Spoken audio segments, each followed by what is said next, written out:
আজকে বাংলাদেশ ছাত্র অধিকার পরিষদের দ্বিতীয় কাউন্সিল অনুষ্ঠিত হয়েছে।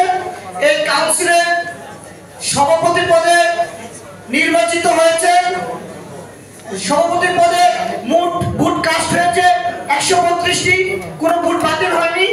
সভাপতি পদে নির্বাচিত হয়েছে বিনিয়ামিন মোল্লা, ভোট সংখ্যা 75। তার নিকটতম প্রতিদ্বন্দ্বী নাহিদউদ্দিন তালেব, ভোট পেয়েছে 37টি। সাধারণ সম্পাদক পদে বিজয়ী হয়েছেন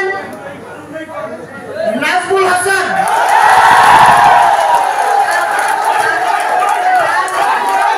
তার প্রাপ্ত ভোট সংখ্যা